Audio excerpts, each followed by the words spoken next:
Well, hello, everyone. I hope you are all doing great on this Thanksgiving Eve 2022. Um, Let me know in the comments what your plans are for tomorrow. Are you going to have a big dinner with family? Are you cooking the big dinner? Is it just you? Are you and your spouse? Are you having a Friendsgiving? My husband and my daughters are going to go to my cousin's house, and then we're going to have the big family blowout. It's been several years before we did that, so it'll be really exciting. And I've been cooking already for 2 days. So I got my sweet potatoes in the oven right now for my sweet potato casserole. And I made some braised red cabbage yesterday, a lot of braised red cabbage. And what else? That's always on our Thanksgiving and Christmas and Easter table. Do you guys eat braised red cabbage? I think it's a German thing, but we always have that for special occasions. And then I also made some stuffing with no giblets in it because the family thing is to always put giblets in the stuffing. And I know my daughters and my husband don't like giblets because they're crazy. But I'm just kidding. Anyway, I made some stuffing. And then I also made these 2 chocolate crackle pies that are very decadent. So yeah, I'm excited about Thanksgiving. And certainly I think we all have a lot to be thankful for, even though things are so difficult, so crazy every day. It's just such a blessing, to have our health and our families, and roof over the head is always good. A little food on the table is always good. And the faith in God is always the most important thing. So we have the most important things. And I hope whatever you do for Thanksgiving, that you have a great day. But today I just wanted to share with you, thought it'd be a good time to do a little presentation on Native American hauntings of Chicago. This is a program that I did last week for the Edgeworth Women's Club here in Chicago. It was a really great place to do it because that area is, I don't know, it's kind of like ground zero for Native American area. I used to live up in that area when I first got married in a place called Indian Road Woods. And Indian Woods is right there. And it's right across from Old Edgebrook. And it was all Indian land. And you may have golfed at the Billy Caldwell golf course there, or gone to the Billy Caldwell Woods.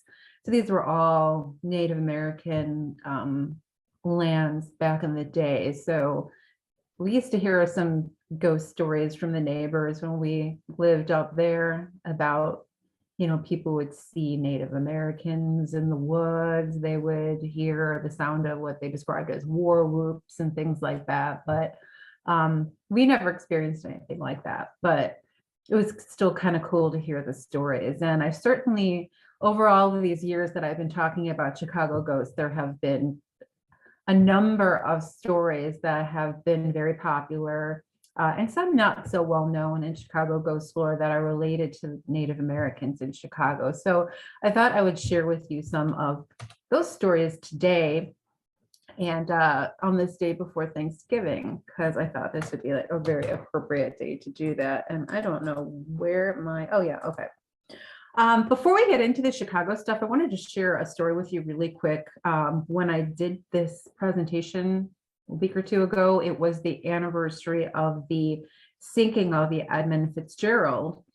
And I don't know if you're familiar with the Gordon Lightfoot song, The Wreck of the Edmund Fitzgerald, but it starts out, the legends abound from the Chippewa on down of the big lake they call Gitche Gumee. And it's really interesting because the Native Americans have believed for, millennia that there is a giant panther that lives at the bottom of Lake Superior. And they call this panther Mishipeshu. And Native Americans credit this monstrous beast for the great storms that are so infamous over Lake Superior, including, the gales of November that took down the Edmund Fitzgerald. So that really is true that the Edmund Fitzgerald is tied to legends of Lake Superior. So pretty cool kind of Native American story. Well, as a lot of you know, I grew up here in North Center in Chicago, where I still live. I'm about 2 miles west of Wrigley Field and about 3 miles west of the lake. So when I was a kid, I drove, whenever we'd go downtown, we'd drive on Lakeshore Drive past this famous totem pole that you can see from Lakeshore Drive. And this totem pole was erected by the Kraft Foundation. And this is actually a copy of the original one, which was, I guess, pretty beat up. So they had to do a replica of it. But I found out, when I started to first do research into the ghosts of Chicago, that there was some supernatural talk about this totem pole, that the figures on the totem pole are said to come to life and to move around, especially this figure in the middle. It depicts a hunter holding a spear and riding a whale. And if you remember the late ghost hunter Richard Crowe, he claimed that he had pictures showing the legs of this figure in different positions, or the spear in another hand. And never saw the pictures, but that is a legend that's still told here around Chicago. According to Native Americans, there's something very wrong with this totem pole in that it faces west.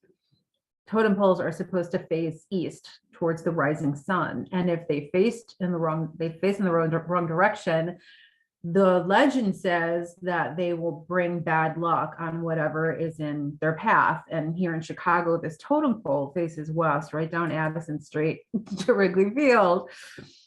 So we used to tell the story all the time, before the Cubs won the World Series, we would say, well, that's maybe one of the reasons why the Cubs are so cursed, but we can't use that story anymore, right? Well, not so much anyway. Well, if we want to talk about the history of Native American ghost stories in Chicago, we have to go back to before Chicago was even founded, when it was known as Fort Dearborn, and it was a settlement along the Chicago River. Fort Dearborn was built there, staffed by American soldiers, and there were fur trappers and traders that built their homes around the fort, as you can see here. So this is where the Michigan Avenue Bridge would be today. And in fact, if you go down to that area, you can see around the Michigan Avenue Bridge, there are pieces of bronze in the sidewalk that show the outlines of where the fort once stood. It's pretty cool. But Fort Dearborn was one of a lot of remote outposts in 1812 when war broke out again between the British and the United States. And, people living in places like this were really sitting ducks, because a lot of the Native Americans were allying themselves with the British in this new war. And so you never really knew, what Native Americans were on the side of the Americans and what Native Americans were on the side of the British. So it was a pretty difficult situation to be living in. The government didn't do a lot to relocate these settlers during the war. It was kind of up to themselves to decide if they wanted to leave. And it was a man named Captain Billy Wells who came to Fort Dearborn from Fort Wayne, Indiana, because he had family living here. And he came on his own merit to lead an evacuating party out of the fort back to Fort Wayne, Indiana, which was a more fortified, larger fort, where it would be presumably safer for these people to live until the war was over.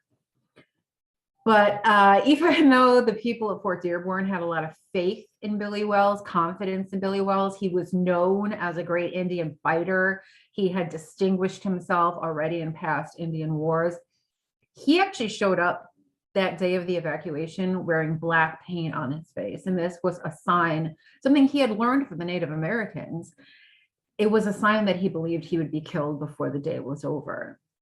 And sure enough, as Billy Wells led this evacuating party towards Fort Wayne, Indiana, across what was then sand dunes, a group of Potawatomi working with the British attacked them, and they ended up scalping and killing the majority of the white settlers at Fort Dearborn. Some Native Americans were killed too. And there is a little park down there that was established a few years ago called the Battle of Fort Dearborn Park. And if you go to the Michigan Avenue Bridge today, where Fort Dearborn stood, you may have seen on one of the bridge towers. This is along Wacker Drive, on the Wacker Drive side, right at Michigan Avenue. This is a relief showing a scene from the Fort Dearborn massacre. So you can see one of the Americans locked in battle with one of the Native Americans. And that is still visible there on the bridge tower. If you go down to the site of the massacre itself, that is right around 18th Street and Indiana Avenue. This Indiana is just one block east of Michigan Avenue. So it's roughly, adjacent to Soldier Field, Lakeshore Drive there. And for years, residents of Chicago would mark the site where the massacre had happened because there was this cottonwood tree that stood there. There had been a grove of cottonwood trees, and there was one tree that remained. You can see the drawing here on the left, and then the photograph on the right. This is part of the old Palmer Mansion that's no longer there. But the Prairie Avenue Historic District still remains here today. If you've ever been on our tours, oftentimes we would take people down to the Prairie Avenue Historic District because a lot of the wealthiest citizens of Chicago lived in this area after the Great Chicago Fire and until the Gold Coast was established. So this area still has some of the old mansions, although a lot of them have been torn down. The Kimball Mansion is still there. The Keith Mansion is still there. The Marshallfield Jr. Mansion is still there. So it's a really interesting place to go. I'm very haunted, but that's a story for another day. But I do want to talk about very briefly about the hauntings of this area, because when we started doing our tours and taking our bus down to this area, we had our old black school bus that said, ghost tours all over it. And almost every night that we would take people down Prairie Avenue, when it still had all the old cobblestones, people would come out of their old houses and their new houses to tell us about the ghosts in their houses. And almost always, these were not the ghosts of, the wealthy Victorian people that had built these mansions. They were almost always what seemed to be the apparitions of settlers or pioneers, fur trappers and traders, and Native Americans. And there's also legends of hearing these war whoops coming off the lake down here and hearing the fighting going on, very eerie in this area, which is right next to Lake Michigan, So some really interesting stories down from the Prairie Avenue district. The Battle Cemetery, it's very famously known that the massacre victims remained where they fell for like 4 years until the government sent soldiers to rebuild the fort that had been burned down by the Indians after the massacre. And it was only then that their skeletal remains were buried. And a friend of mine went down to the Chicago History Museum a few years ago, and by one of the very old maps, it looked like the site where the city established, it's called Battle of Fort Dearborn Park, which is right behind here. And there's condos around here now, and then Lakeshore Drive is here. It looks like that is where the mass grave was, where the sexual park was. So I haven't heard a lot of ghost stories from people about that park, but I would wonder if, like people walking their dogs, for example, if the dogs maybe would have reactions to this. So if you've ever been down there and you have ever seen anything like this, to put it in the comments below for sure. This cottonwood tree was struck by lightning and destroyed, but apparently the Chicago History Museum still has a piece of it in their permanent collection, not on display, but in their in storage. This is a sketch of a monument that was created, and it stood down in the Prairie Avenue district, the ground zero of the massacre for many years. And then that area became depopulated when these wealthy citizens began moving to what became known as the Gold Coast, further north. And so that area really fell into abandonment. And this statue was taken down and it was put into the lobby of the Chicago History Museum. I don't know, some of you old timers like me might remember when it was there. But there were a lot of complaints from like the Indian Center in Chicago about what is believed to be racist about this statue. Of course, it shows, a white woman being killed. You see her baby down here crying out. So it was taken down from the museum, but a friend of mine told me, who works for the city, told me he saw it in a storage area under Michigan Avenue or Randolph Street, and the tunnels down there. I guess they store a lot of stuff down there. And he said he saw it in one of these tunnels stored down there. So it's still out there, but it is not apparently in the Chicago History Museum anymore. There was a legend that I uncovered that Potter Palmer, one of Chicago's wealthiest citizens who built the Palmer House and other things, that he actually gave the money to create the statue. And legend has it that he did that to quell the spirits in his house and his neighbors' houses. So according to legend, the story of ghosts on Prairie Avenue in this Fort Dearborn massacre area goes way back before, the turn of the 19th century. I don't know if that story is true or not, but legends out there. Well, if you grew up here in Chicago, especially here on the north side, and you like ghost stories, you've probably heard of Robinson Woods Indian Burial Ground. This is the Indian Cemetery, as it's called also, that was established by the Robinson family. Alexander Robinson was let me see if I don't have a picture of him. Alexander Robinson was one of the big players in early Chicago. He was half native and half white. And so he was very useful in sort of smoothing relations between the white settlers and the Native Americans in what would become the Chicago area. He was also instrumental in capturing Blackhawk during the Blackhawk War of 1832. So kind of as a reward for the work that he had done for the American government, he was given this large tract of land along the Des Plaines River, along with an annuity. And his family lived on this land for many years and farmed it. In fact, you can still see the old farm furrows in the wintertime when nothing's growing.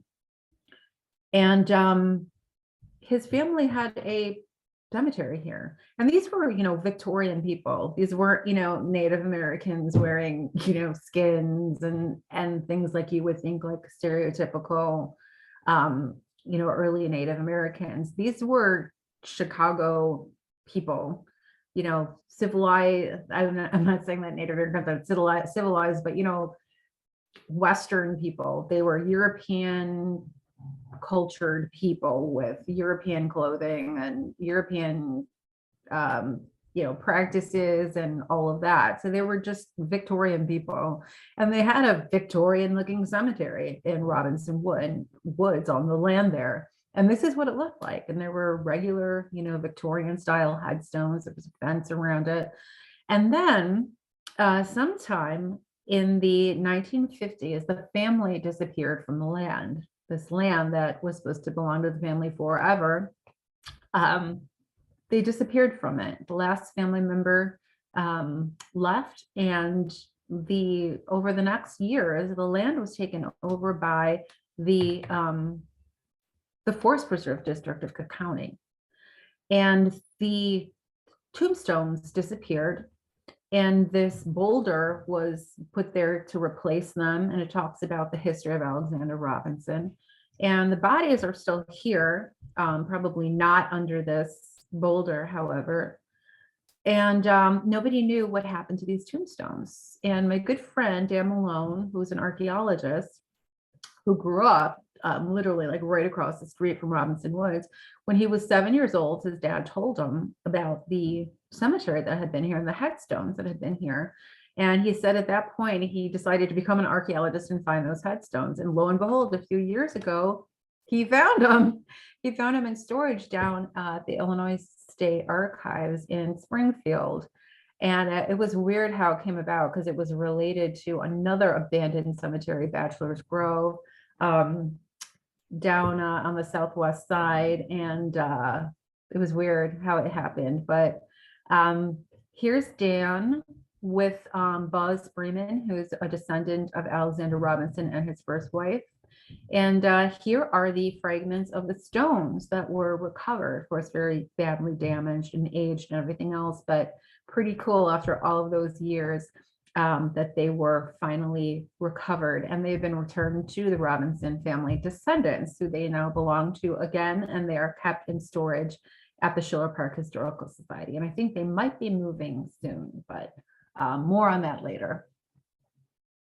At any rate, Robinson Woods, let's go back here for a second, is a place that I have been learning about since I was a graduate student at Northeastern Illinois University here in Chicago. Northeastern Illinois University, I don't know if you guys know this, not many people do. It was one of the last schools to have a parapsychology program. Going, into the 1970s. So I was very fortunate when I attended grad school there because they still had all of the subscriptions to the parapsychology journals. So it was really cool that I would be able to just sit in the library for hours on end reading old parapsychology journals and new parapsychology journals. And a lot of my work, of course, in grad school was focused on the history of parapsychology and spiritualism and all that. So, but I heard a lot of interesting stories about Northeastern, when I was going to school there, and I talked to some parapsychologists who had done work with the instructors and the students at Northeastern. And there was one occasion where a group of Japanese researchers came and they spent a good amount of time at Robinson Woods collecting parapsychological evidence. And this was when I believe this is when the first recordings were made of the now famous tom-tom drums that have been recorded there, the sound of wood being chopped. They recorded this olfactory apparition of lilacs, strong smell of lilacs, which is often reported there. So a lot of interesting things. And over the years, you have a lot of stories coming out of Robinson Woods, such as people claiming to see the spirits of Native Americans here. Of course, like I said, you probably wouldn't even be able to tell they were Native Americans if you saw a ghost of one of the Robinsons, because they look like Victorian people, right? In their clothing and hairstyles and everything else. So I don't know about that. But the sounds continue, reports of wood being chopped and the smell of the lilacs, the smell of tobacco, things like that. So these things do continue. I don't know if the Alexander Robinson family is haunting this place. It's a very interestingly situated place.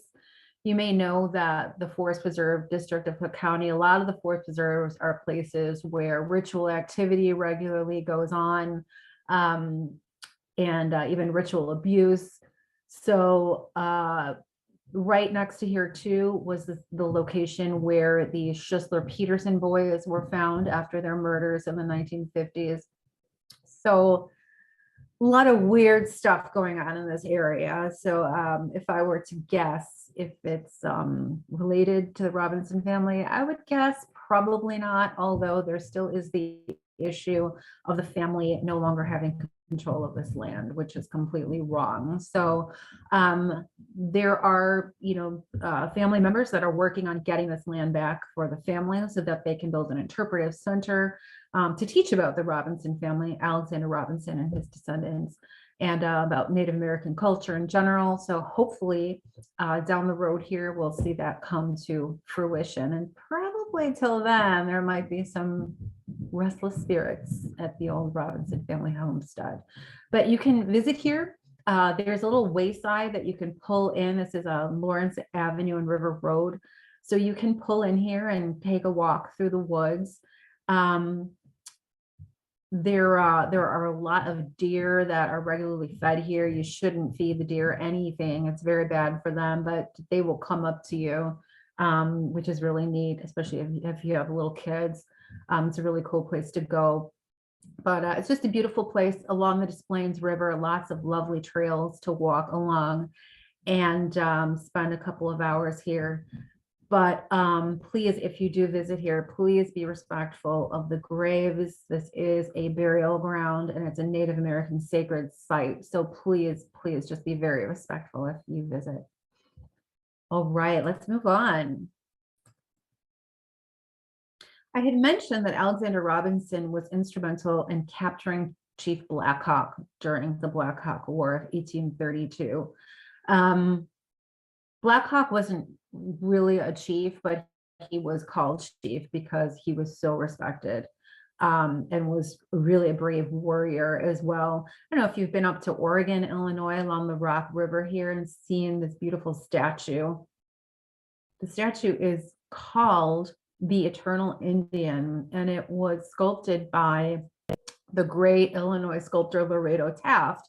He's the same sculptor that sculpted the statue of Eternal Silence, statue of death at Graceland Cemetery here in Chicago. He also sculpted all of the reliefs on the buildings of the World's Fair of 1893, many, many other works that he's done around the country. But this work, which stands on the bluff here, this is Loudon State Park, is the second largest monument in the Americas. The first largest is Christ the Redeemer in Rio, and this is the second tallest. So it's really enormous, and it's been recently restored as well. Lorado Taft ran a artist colony up on the bluff here in what is now Loudon State Park. So this was actually where he and many artists lived too. So it's kind of a cool place. Man, I'll tell you, we had a weird experience camping in Loudon State Park in September. We ended up leaving in the middle of the night. It wasn't anything haunted. It was just really weird. It was a camper that came in next to us and ended up talking to Satan in a very high, loud voice. So we packed up all our stuff and left. But that's a story for another day. I am going to turn off my oven because my potatoes in there. I'll be right back.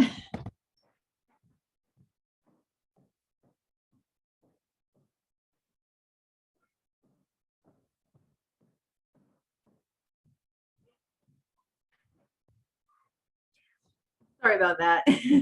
Thanksgiving does not wait. But Blackhawk is such an interesting person. And when the pandemic started and everything was shut down and our tour company was shut down, to kind of keep engaged with all you guys, as you may know, we started driving places and making, I forgot my timer, sorry.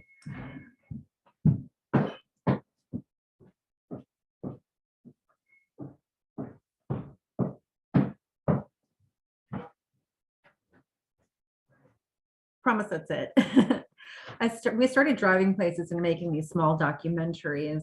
We made one about the soldiers' lot down on the south side. We made some stuff about the Field of Dreams. We made some stuff about Archer Avenue, and I haven't finished this video yet, but we went and we spent several days along the route of the Blackhawk War. So we went to Apple River Fort, we went to Stillman Valley, we went up into Wisconsin and went to the Battle of Wisconsin Heights site and things like this. So we kind of we followed the route of Blackhawk and his people as they fled, basically from the American soldiers and militia and the Native Americans that were working with the Americans. And they ended up in this absolutely horrific massacre on the Bad Axe River up near La Crosse. And so we followed this whole route, and it was fascinating. And one of the things that I found out was that all of the spiritism and spiritualism that was involved in this war and with Blackhawk in particular. This slide is a photo of the Indian mounds, some of the Indian mounds up at the site of Wisconsin, the Battle of Wisconsin Heights. And this was one of the places where there was a major battle of the Blackhawk War.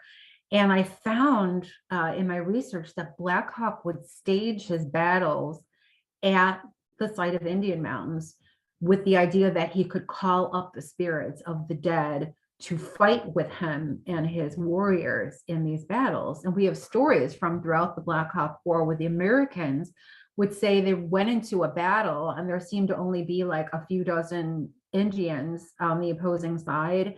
And then when they got into the battle, there seemed to be hundreds of Indians. So we hear stories like this from the Blackhawk War, which I found fascinating. It was really weird because as 2020 went on after we took this trip and all the craziness broke out with Black Lives Matter and all the George Floyd stuff, I learned that Black Lives Matter also does something like this when they protest. They will pour out libations in the street for the spirits. And they do these rituals that are necromantic rituals that are designed to raise the dead so that the dead spirits will be their allies in the protest. It's really fascinating.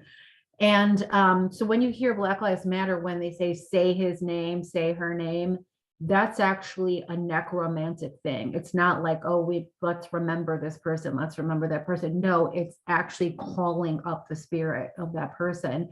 And that's why they like to use the text, the hashtags too, with the person's name. They say that's a necromantic thing. These are the leaders that say this. So I'm not, supposing this or making it up. These are the leaders that have gone on record and talked about this. So it's very interesting that we continue to have these sorts of native rituals that continue in our culture today. So it's really cool, and probably, I'm sure a lot of the Black Lives Matter rituals have probably come from Africa also, and the Caribbean. So it's really interesting to see the evolution of that and how it continues on, and to see the Native American version of it and the stories about the Blackhawk War. I continue to find out that Blackhawk has become kind of like a saint in the spiritualist church. You may know that the spiritualist church, which started in 1848 in New York and still has a lot of followers today, these are people whose religion it is basically to have seances. This was very popular, especially during the Civil War, World War I, where people were losing their loved ones a lot and they wanted to try and communicate with them. But these do still go on, especially in places like New Orleans, where there's a lot of religions, these spiritual religions that incorporate spiritualism, necromancy, calling on the dead. And I found that Blackhawk has migrated down to New Orleans via this woman, a Chicagoan named Leafy Anderson. She was a very prominent medium in Chicago, and she would hold seances for whites and blacks. She was very popular. And she said she was walking through the streets of Chicago one day when this Indian appeared to her, and she discovered in talking to him that he was Chief Blackhawk.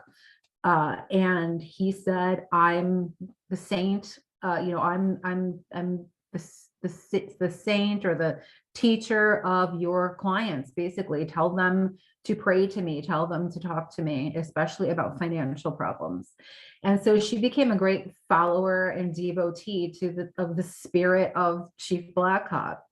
And when she moved down to New Orleans and set up her spiritualist church down there and began holding seances down there, she taught the people of New Orleans about the spirit of Chief Blackhawk. So now when you go down to New Orleans, it's very common in spiritualist churches and spiritist churches to see shrines like this one to Chief Blackhawk, who, like I say, made his way down from the Great Lakes to all the way down to New Orleans. So some fascinating stuff.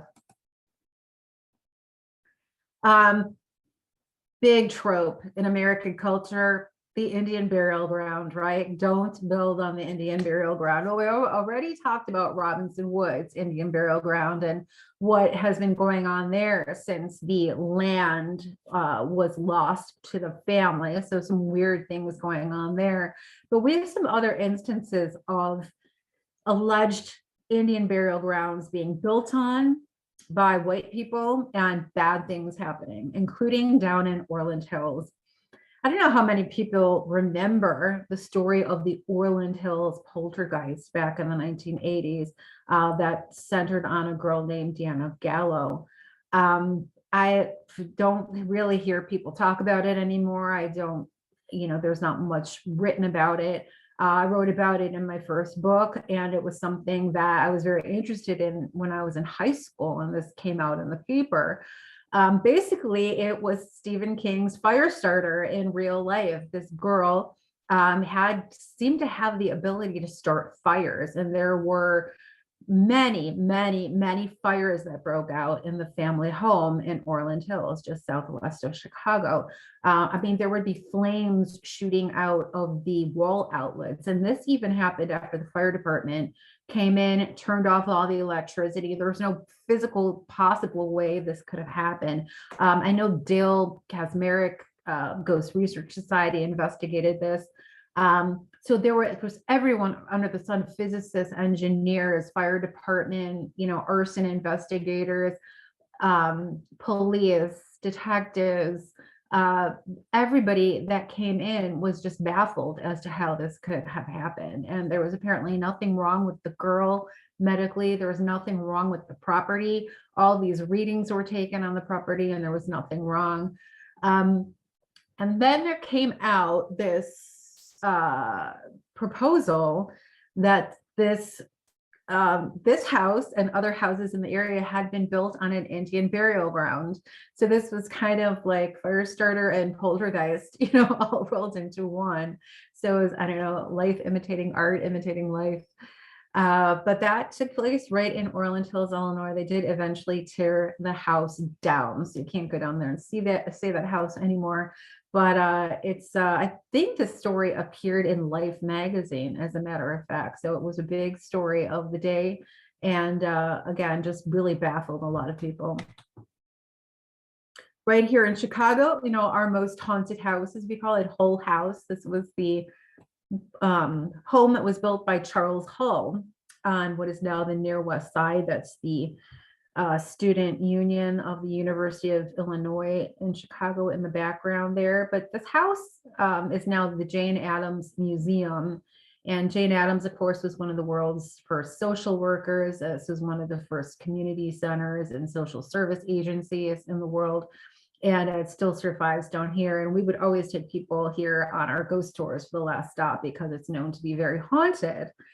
In particular, the garden on that side of the house is believed by many people to host a portal area. This is something that we get from Native American lore, where Native Americans say that oftentimes when their ancestors were forced off their land, they would open up these interdimensional doorways on the property so that the white settlers would be terrorized by ghosts and demons and other supernatural beings constantly coming in and out of the property. And there's this legend about Hull House that one of the strongest or biggest portals in Chicago is on the property here. And the legend has it that the house was built on Native American burial ground or sacred ground. And there's no record of that on any of our maps, but of course our maps only go back to about 1800. So who knows what was going on in this land over the last, several millennia. So could be. Story comes from somewhere. I don't know where, but it's still definitely a story that's often told. Well, there are also really positive and good connections in the Chicago area too with Native American culture. And one of those is down just off of Archer Avenue, and that whole Archer Avenue triangle area, Willow Springs area. so many ghost stories down in this area, so many paranormal hotspots in this area. And I'm not sure if you're aware of this, but the whole ridge along Archer Avenue is covered with Indian burial sites and Indian mounds. And probably that's, we would say a reason why there's so many ghost stories in the area and so many strange things going on. But this area is known as Indian Healing Waters. And you can see the water over here and some of these rock formations. This was an ancient sacred site where Native Americans would come to be healed. It's almost like a Native American lords type of situation where they would come and be healed by these waters. And we have records of Native Americans coming from all over the country to this location for healing over many, many years. So it's really neat. I only found out about this a few years ago from Ed Shanahan that I used to work with in the paranormal and around Chicago doing events and such. And it's just a really cool, very peaceful little spot that's right in the middle of like subdivisions. But you can find it on a map. So it's on Google Maps. So if you just plug that in there, Indian Healing Waters, Willow Springs, Illinois, it'll take you right there. And you can make that part of your Archer Avenue supernatural tour next time you're down there. Just a little bit away from Indian Healing Springs is one of my favorite cemeteries, one of my favorite paranormal hotspots in the Chicago area, St. James Cemetery at Sag Bridge. This is a very old cemetery dating back to 1838. It's the oldest cemetery in Cook County, and the church here, St. James at Sag Bridge. This church is also very old, and it's believed that there was even a Catholic church here in the time in the 1700s. And there's a legend that Father Marquette actually said mass on the top of the bluff here when he made his way through the area that would become Chicago. So of very old history here. We have lots of Indian legends about this area, that it was an Indian tribal ground, burial ground. Some say that it was an Indian burial ground. And we have a story about, I think it was the first pastor, he said that he used to look out of the window onto the cemetery ground and he would see the ground rise and falling as if it were breathing, looked like it was breathing. And I've heard legends that this is a Native American thing that says that the dead are not resting in peace, but I haven't been able to find any evidence that Native Americans say that. So if you know anything about that, put it down in the comments. But right next to St. James, and there's so many ghost stories at St. James that we could talk about all day, but that's for another day. But or check out my Archer Avenue, Ghosts of Archer Avenue video for the whole story about St. James. But I just want to point something else out to you here. This is an aerial view of St. James Sag. This is the church right here, parking lot. There's social hall down here. Excuse me.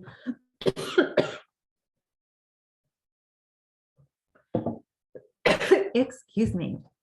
The rectory here. There's a beautiful grotto here. Wonderful place to go.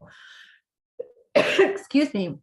And this is the church is up here on the bluff, and there's like a very steep drop down here to the road. And over here, over the fence, is Redgate Woods, one of the forest preserve districts, forest preserves of Cook County. And there was previously, to the establishment of the forest preserve, there was farmland there, and then it was forested. So there was farmland over here, and there were some really cool stories that I found when I was researching my last book, Haunts of the White City, about this farmer who had a farm right next to St. James of Sag Bridge, who's not on one but on two occasions in the 19th century found Indian skeletons on his property. And the first time he took one of them in his house, and all this kind of crazy poltergeist activity started happening. So he took it back outside and buried it. And then he found 9 skeletons, Indian skeletons. And he knew these were Indian skeletons because there were Indian artifacts that were buried with them. So he wanted to leave them right where they are, but the Field Museum got wind of this and they sent some people out and they ended up taking the skeletons and putting them into the collections against the protestations of the farmer, putting them into the collections of the Field Museum of Natural History here in Chicago. And as you probably know from my books and the other writing I've done, the Field Museum of Natural History is a very haunted museum. Honestly, I can only stay in that museum for an hour at the most. I feel like I'm suffocating. And I've talked to other people that's happened too. Of course, we've got mummies, we've got, ritual artifacts from cultures all over the world. We've got all kinds of crazy things in there. And it's interesting. I wonder if those Indian skeletons have anything to do with the hauntings at the Field Museum in Chicago. Could be, but next time you go there, make sure you check out the Native American exhibit. It's very, very cool. Well, everything in the Field Museum is cool. So, but keep a lookout for, our friends from Sag Bridge next time you go on down there. All right. Well, that is all I have for you today on this Thanksgiving Eve. I hope you've enjoyed this little look into Chicago's Native American hauntings. I hope you go and check out some of these places, and you can read more about them, of course, in my books, Chicago Haunt series and Haunts of the White City. And I think it's just a fascinating way, again, to look at the history of Native Americans in the Chicago area. Well, I hope you have a wonderful Thanksgiving Day tomorrow, and or whenever you're watching this, I hope you have a great day today and tomorrow. And make sure that you like this video, share it with somebody, will you? And make sure you subscribe to the channel and hit the notification bell so that next time I come out with a video, you'll know about it right away. Thanks so much for being here. My name is Ursula Bilski. Take good care. Bye.